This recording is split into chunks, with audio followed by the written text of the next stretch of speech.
এসেছো না রবিউল আউয়াল মাসে এসেছো না রবিউল সানি মাসে এসেছো? ও কোরআন, তুমি কোন মাসে এসেছো তুমি জানিয়ে দাও। আমরা তো জানি না, আজকে তোমার কাছ থেকে শুনতে চাই। কোরআন তার জবাবে বলে দেয়, শাহরু রমাদান আল্লাযী উনজিলা ফীহিল কুরআন। কোরআন বলে, আমি মুহররম মাসে অবতীর্ণ হইনি, আমি সফর মাসে অবতীর্ণ হইনি, তবে কোন মাসে তুমি অবতীর্ণ হয়েছো? কোরআন। কোরআন বলে দেয়, শাহরু রমাদান আল্লাযী উনজিলা ফীহিল কুরআন। আমি কোরআন অবতীর্ণ হয়েছি রমজান মাসে। বলুন না সুবহানাল্লাহ। কোরআন কথা বলছে, শোনেন। কোরআনকে যদি জিজ্ঞাসা করো, কোরআন এই পৃথিবীতে তুমি এসেছো কোন মাসে তাও বুঝতে পারলাম, কার পক্ষ থেকে অবতীর্ণ হয়েছে তাও বুঝতে পারলাম, তুমি কখন এসেছো বলো? দিনের বেলা এসেছো কোরআন এই পৃথিবীতে, না রাতের বেলা এসেছো এই কোরআন? কোরআন তারা যাবে বলে দেবে। কোরআন বলে দেয়, ইন্না আনজালনাহু ফী লাইলাতিল কদর। আমি কোরআন অবতীর্ণ হয়েছি লাইলাতুল কদরের রাতে। জোরে বলুন সুবহানাল্লাহ। কোরআন কেমন কথা বলে দেখেন। কোরআনকে যদি জিজ্ঞাসা করা হয়, কোরআন এই পৃথিবীতে এসেছো তোমার মিশনটা কি বলো? এই পৃথিবীতে এসেছো তোমার টার্গেটটা কি বলো? কোরআন তার জবাবে বলে দেয়, আলিফ লাম রা কিতাবুন আনজালনাহু লিতুখরিজান নাসা মিনাজ যুলুমাতি ইলান নূর। আমি এই পৃথিবীতে এসেছি, আমার মাকসাদটা হলো, আমার টার্গেটটা হলো পুঞ্জীভূত মানুষকে অন্ধকার থেকে বের করে টেনে টেনে টেনে আলোর দিকে নিয়ে আসার জন্য। শিরক এবং কুফরের অন্ধকার থেকে, বিদআতের অন্ধকার থেকে টেনে টেনে টেনে টেনে মানুষকে ঈমানের আলোর দিকে নিয়ে আসার জন্য আমি এই কোরআন অবতীর্ণ হয়েছি, এসেছি পৃথিবীতে। জোরে বলুন সুবহানাল্লাহ। এই কোরআন আমি এই পৃথিবীতে এসেছি, আমার মাকসাদটা হলো, আমার টার্গেটটা হলো মানুষকে খারাপ থেকে টেনে টেনে টেনে টেনে ভালোর দিকে আলো দেখার জন্য আমি এই কোরআন পৃথিবীতে এসেছি। বলুন সুবহানাল্লাহ। ও কোরআন, তোমাকে যদি মানি তাহলে কি হবে বলো? তোমাকে যদি ব্যক্তিগত জীবনে যদি আমরা মেনে চলি তাহলে কি হবে? তোমাকে যদি পারিবারিক জীবনে যদি আমরা মেনে চলি তাহলে কি হবে? কোরআন তার জবাবে বলে দেয়, আচ্ছা এই কোরআনটা কি শুধু আমাদের জন্য না, সারা পৃথিবীর জাতি ধর্ম বর্ণ নির্বিশেষে যত মানুষ আছে সমস্ত মানুষ, কি হিন্দু মুসলিম শিখ জৈন পার্সি কোলে মুচি ডোল সাঁওতাল বাসি, সকলের জন্য এই কোরআন। বলেন, সকলের জন্য কোরআন। এ বাণী সকলের নয় শুধু মুমিনের, এ বাণী সকলের নয় শুধু মুমিনের, যারাই চলবে মেনে ফল পাবে কোরআনের। এ বাণী সকলের নয় শুধু মুমিনের, যারাই চলবে মেনে ফল পাবে কোরআনের। ঘরে বলো কিবা রাষ্ট্রে বলো, ঘরে বলো কিবা রাষ্ট্রে বলো, অশান্তি দূর করে শান্তি আনে। সমাধান সমাধান চাও যদি জীবনে মরণে, ফিরে যাও খুঁজে নাও চোখ রাখো কোরআনে। কোরআনকে জিজ্ঞাসা করলাম, কোরআন তুমি কার পক্ষ থেকে এই পৃথিবীতে অবতীর্ণ হয়েছে? তার জবাবে বলে দিল কোরআন। কোরআনকে জিজ্ঞাসা করলাম, ও কোরআন তুমি বলে দাও, তুমি তো আল্লাহর পক্ষ থেকে নাজিল হয়েছে, কিন্তু কোন মাসে সেটাও কোরআন জবাব দিয়ে দিল। কোরআনকে জিজ্ঞাসা করলাম, ও কোরআন তুমি দিনের বেলা অবতীর্ণ হয়েছো না রাতের বেলা অবতীর্ণ হয়েছো? কোরআন তার জবাবেও বলে দিল। এবার কোরআনকে জিজ্ঞাসা করলাম, ও কোরআন এই পৃথিবীতে তোমার আসার টার্গেটটা কি, মিশনটা কি? তার জবাবেও বলে দিল। এইবার কোরআনকে যদি জিজ্ঞাসা করি, কোরআন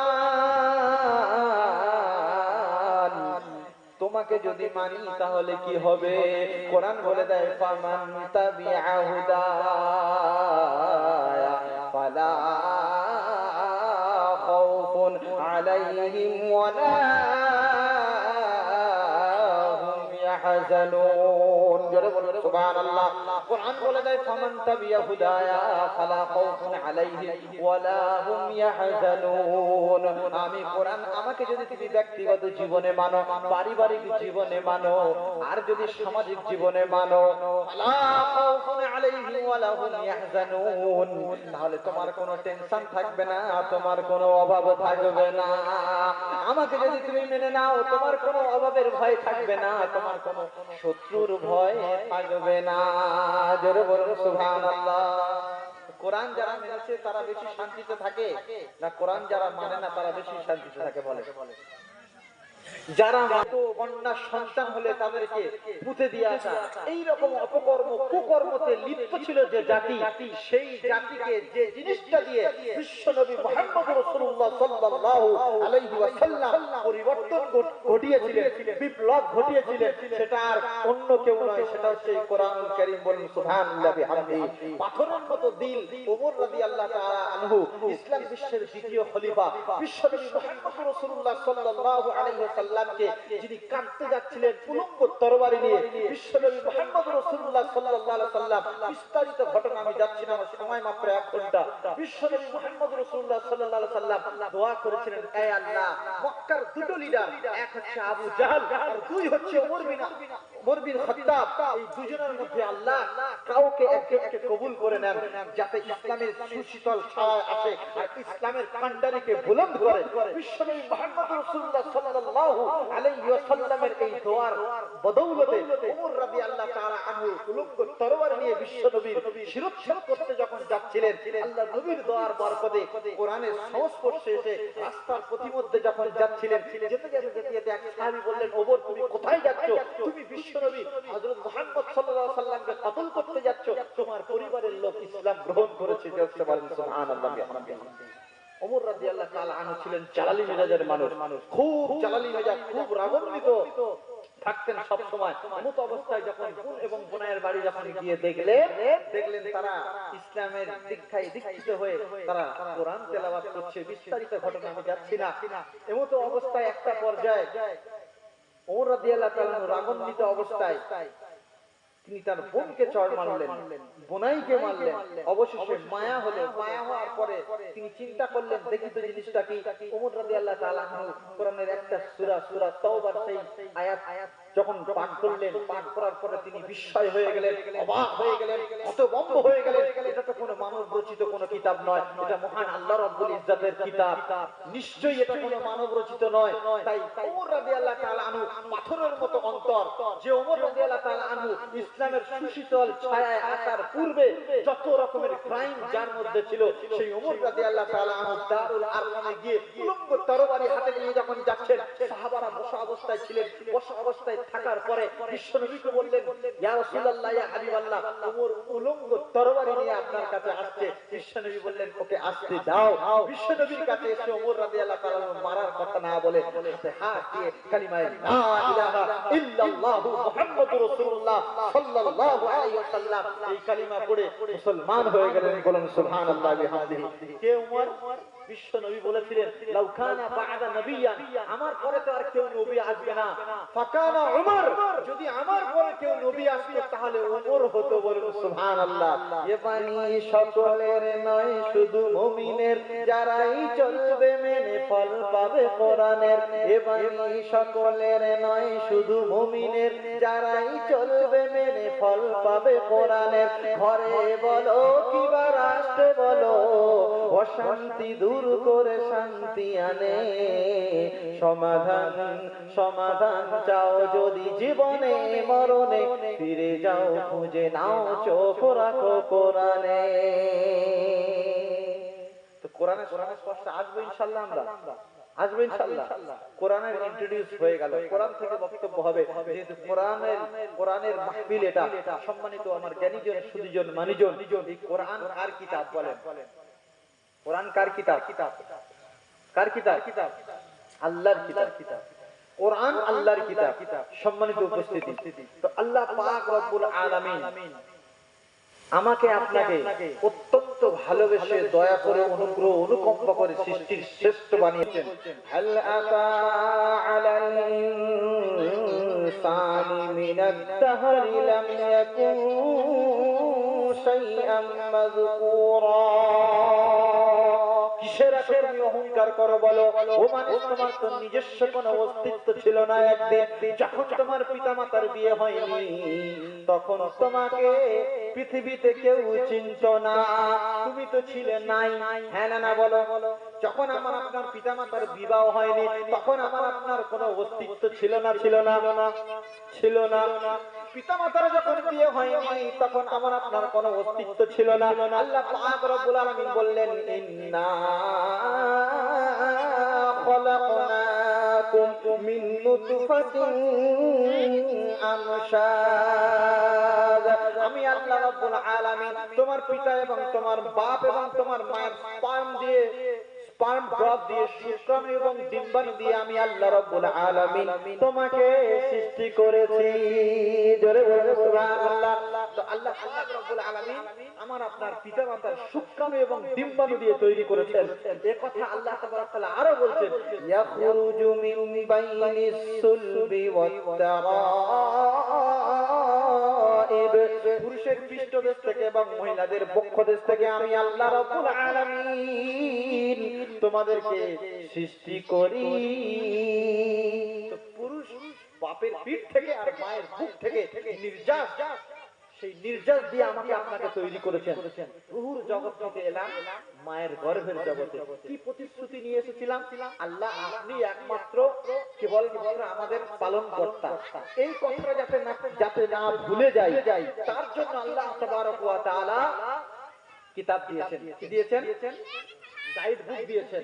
রূহুর জগতে যে প্রতিশ্রুতি নিয়ে এসেছিলাম, আল্লাহ আপনি একমাত্র আমাদের পালনকর্তা, যাতে না এই পৃথিবীর চাকচিক্য, এই পৃথিবীর মায়ায় পড়ে যাতে আল্লাহ যে আমাদের প্রতিপালক, আল্লাহ যে আমাদের পালনকর্তা, এটা যাতে না ভুলে যায়, আল্লাহ তাবারক তাআলা গাইড বুক হিসাবে কোরআন দিয়েছেন।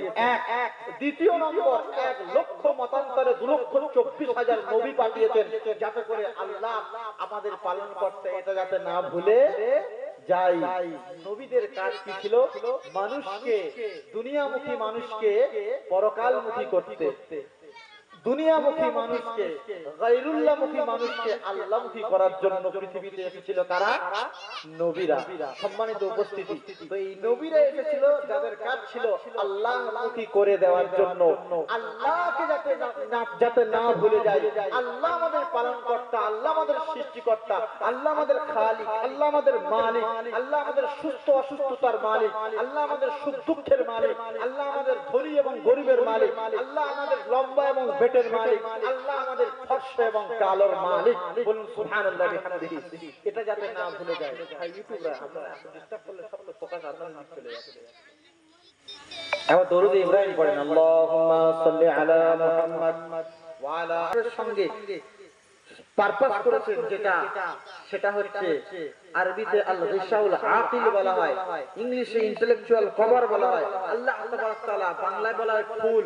মায়েদের ঘরের ভিতরে যে ফুল আল্লাহ তাআলা সৃষ্টি করেছিলেন, সেই শিশু অবস্থায় যখন আমি আপনি ছিলাম, আমার আপনার সেখানে ইনসুলিনের প্রয়োজন হয়েছিল, আমার আপনার সেখানে পেশাবের প্রয়োজন হয়েছিল, যাবতীয় যা কিছু প্রয়োজন হয়েছিল সব কিছুকে সেই পারপাস করেছেন আল্লাহ তাবারক তাআলার সৃষ্টি ইন্টেলেকচুয়াল কভার বা ফুল। জোরে বলুন সুবহানাল্লাহ। তো মায়ের গর্ভের ভিতরে যিনি প্রতিপালন করেছিলেন তিনি হলেন কে? তিনি কে? আল্লাহ। সেজন্য পালনকর্তাকে প্রতিশ্রুতি কি নিয়েছিলাম রূহুর জগতে? আলাস্তু বিরাব্বিকুম, তোমাদের প্রতিপালককে আমরা বলেছিলাম আপনি। তো রূহুর মায়ের পেট থেকে এবার ইয়াখরুজু মিন বাইনিস সুলবি ইয়াখরুজু মিন বুতুনিহা উম্মাহাতিকুম লা তা'লামুনা শাইআ। আল্লাহ পাক রব্বুল আলামিন বলেন যে যখন তোমরা এই পৃথিবীতে এলে, পৃথিবীতে আসার পিছনে আমি আল্লাহ তাবারক তাআলা তোমার পিতা এবং মাতার মাধ্যম দিয়ে আমি আল্লাহ দুনিয়ার মুখ দেখিয়েছি। যখন তুমি পৃথিবীতে এসেছো তখন তুমি কিছুই জানতে না। হ্যাঁ না বলেন? জানতাম? জানতাম না। এই দুনিয়াতে আমরা এসেছি একমাত্র একটা প্রাণী, এমন একটা প্রাণী আমরা খুবই দুর্বল করে আল্লাহ তাআলা পাঠিয়েছেন। অন্যান্য প্রাণীগুলোর দিকে যদি লক্ষ্য করা যায়, একটা সত্য নবজাতক যদি একটা গরুর শিশু, গরুর বাছুর, গরুর বাচ্চার দিকে যদি আপনি লক্ষ্য করেন, একটা গরুর বাচ্চা যদি ভূমিষ্ঠ হয়, হওয়ার পরে 1 ঘন্টা পরে সঙ্গে সঙ্গে উঠে দাঁড়িয়ে তার ওলনে, তার মায়ের গাভীর ওলনে গুঁতো মারবে, ধাক্কা দেবে, ঠিক না ঠিক বলেন? পক্ষান্তরে একটা মানুষ এতটাই দুর্বল, সে হাঁটতে লাগে তার 1 বছরের মতো, ঠিক না ঠিক বলেন? তো আল্লাহ তাআলা তিনি আমাদেরকে দুর্বল করে পাঠিয়েছেন, সেজন্য অহংকার করার কোনো সুযোগ নাই। সম্মানিত উপস্থিতি, দুনিয়ার বুকে আসলাম, আসার পরে আল্লাহ তাআলা আমাদের পিতা এবং মায়ের অন্তরের ভিতরে আল্লাহ তাআলা আমাদের প্রতি একটা মায়া, মমতা, স্নেহ দিয়েছেন, যার কারণে সেই মায়া এবং মমতার কারণে আমার আপনার ভালোবাসা দিয়ে, স্নেহ দিয়ে লালন পালন করে বড় করে যিনি তোলেন, তিনি হচ্ছেন আল্লাহর পরে কে? মা বাপ। বলুন সুবহানাল্লাহ বিহামদিহি। দুনিয়া আসার পরে এই দুনিয়াটা আল্লাহ তাআলা চাকচিক্যময় তৈরি করেছেন। এই চাকচিক্যময় দুনিয়ায় যাতে আমরা থেকে এই দুনিয়ার প্রেমে, দুনিয়ার মহব্বতে যাতে না পড়ি, আল্লাহ আমাদের পালনকর্তা এটা যাতে না ভুলে যায়, তার জন্য এই পবিত্র কোরআনুল কারীম পাঠিয়েছেন গাইড বুক হিসাবে। 1 নম্বর 2, তার জন্য আল্লাহ তাবারক তাআলা লক্ষাধিক নবী পাঠিয়েছেন। তার জন্য আল্লাহ তাবারক ওয়া তাআলা বিশেষ বিশেষ ক্ষেত্রে আল্লাহ তাবারক তাআলা জানাচ্ছেন, আল্লাহ তাবারক তাআলা যাতে না ভুলে যায় আল্লাহ যে সবচেয়ে মহান, আল্লাহ যে বড়, আল্লাহর শুকরিয়া আদায় করার জন্য যে পৃথিবীতে আমাকে আপনাকে পাঠিয়েছেন, এর জন্য আল্লাহ তাবারক তাআলা দৈনন্দিন আমাদেরকে কতবার করে ডাকে বলেন? 5 বার করে আল্লাহ তাবারক তাআলা ডাক দিচ্ছেন। হ্যাঁ না বলেন? আমরা দুনিয়ায় ভুলে গেছি। দুনিয়ার পালনকর্তা যে প্রতিশ্রুতি নিয়ে এসেছিলাম রূহ জগৎ থেকে, সেই পালনকর্তাকে ভুলেই বসেছি। সম্মানিত ভাইয়েরা আমার আপনার এমনি এমনি আল্লাহ তাবারক তাআলা অশান্তির দাবানলে জাহান্নাম বা দোজখে দেবেন না। এই যে মেসেজ দিচ্ছেন আল্লাহ তাবারক তাআলা আমার আপনার আমাদের দ্বারায়, এই যে জলসার মাধ্যমে এই যে একটা মেসেজ পাচ্ছেন আপনারা, এটাও আল্লাহ তাবারক তাআলার পক্ষ থেকে হচ্ছে। এটা আমাকে আপনাকে মানতে হবে, বিশ্বাস করতে হবে, নিজেদের জীবনটাকে পরিবর্তন করতে হবে। সম্মানিত উপস্থিতি, চলুন আল্লাহ তাবারক তাআলা এই পৃথিবীতে আমাকে আপনাকে কেন পাঠিয়েছেন এবার আলোচনায় আসি। বুঝতে পারলাম কোরআনের পরিচয় সম্পর্কে, বুঝতে পারলাম যে আমরা ছিলাম রূহুর জগতে, তারপরে মায়ের পেটের জগতে এলাম, তারপর পৃথিবীতে এলাম। পৃথিবীতে আসার পরে আমরা কি করব, কেন আল্লাহ তাবারক তাআলা পৃথিবীতে পাঠালেন, এটা আমার আপনার জানতে হবে না হবে না বলেন? সম্মানিত উপস্থিতি, আমার জ্ঞানীজন, সুধীজন, মানিজন, আল্লাহ পাক রব্বুল ইজ্জত ওয়াল জালাল আমি যে এসেছি সুদূর দক্ষিণ 24 পরগনা থেকে, আপনারা যে এনেছেন, আমার একটা উদ্দেশ্য অন্তরে আছে, যেটা আমি জানি, আল্লাহ জানে, আপনারা জানেন না। আপনারা এখানে জলসার মজলিসে বসেছেন, আপনাদের একটা উদ্দেশ্য আছে, যেটা আপনি জানেন, আল্লাহ জানেন, আমি জানি না।